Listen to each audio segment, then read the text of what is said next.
أهلا بيكم في حلقة جديدة من حكاوين. كم مرة صحينا الصبح وشلنا هم بكرة؟ كم مرة حسبناها بالورقة والقلم ولقينا إن الحسبة مقفلة من كل ناحية، فقفلت الدنيا في وشنا. النهاردة في حكاوينا هنفتح ملف كلنا بنفكر فيه ليل نهار. هنتكلم عن الرزق، بس مش بمفهومه الضيق اللي محبوس في محفظة الفلوس.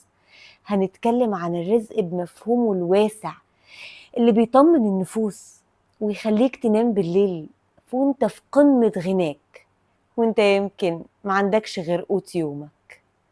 خلوني احكي لكم عن عم محمد. عم محمد راجل بسيط جدا، شغال عامل ديليفري على عجلة قديمة في شوارع القاهرة. كان دايما يخرج من الفجر بابتسامة ما بتفرقش وشه. وفي يوم من الأيام قابله شاب وسأله: يا عم محمد، انت مش تعبان من اللف ده كله؟ وبتاخد كام يعني في الآخر؟ وهيكفوك ايه ولا ايه؟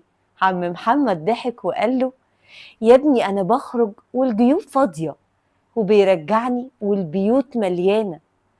الشاب افتكر انه بيتكلم عن فلوس كتير، لكن عم محمد كمل وقال: الرزق يا ابني مش في الكام جنيه اللي في جيبي، الرزق اني بنزل وبرجع لولادي وانا سليم على رجليا، الرزق ان لقمة عيشي حلال والناس بتبتسم في وشي، الرزق ان مراتي بتستقبلني برضا والدنيا هادية في بيتي، انا غني بربي مش بفلوسي، وعمري ما نمت جعان. المشكلة الكبيرة في مجتمعنا اننا اختصرنا كلمة رزق في كلمة فلوس وبس، وبقينا بنبص للي معاه اكتر وبنحس اننا محرومين، مع اننا لو ركزنا هنلاقي ان ربنا مقسم الارزاق بعدل مطلق، بس اشكال مختلفة. في اللي رزقه فلوس بس محروم من راحة البال، وفي اللي رزقه صحة تهد جبال بس على قد حاله، وفي اللي رزقه ولاد صالحين بيبروه، وفي اللي رزقه مجرد قبول ومحبة في قلوب الناس. الرزق تملي متوزع ب24 قيراط كاملين لكل بني آدم، بس الإخراج هو اللي مختلف. والذكاء هنا إنك تشوف الرزق في إيدك قبل ما تبص للرزق اللي في إيد غيرك. قبل ما تضيق بيك في الدنيا وتخاف من بكرة، حط الكلام ده حلقة في ودنك: الرزق بيطلب صاحبه زي الأجل، عمرك ما هتموت وناقصك لقمة أو شربة مية مكتوبة باسمك، فبلاش قلق زيادة يسرق عمرك.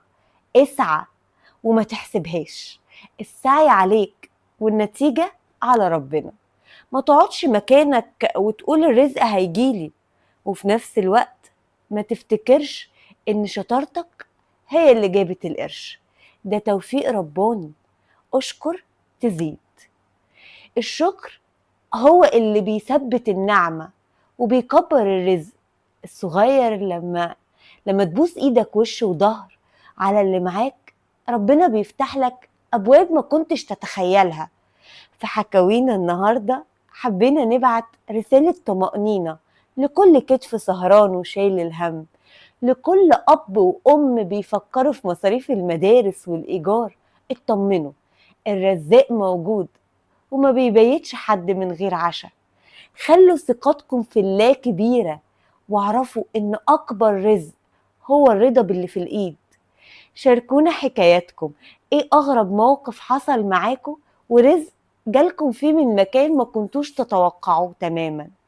وإيه الرزق الحقيقي اللي بتشكروا عليه ربنا كل يوم في حياتكم؟ وانتظرونا في حلقة جديدة من حكاوين.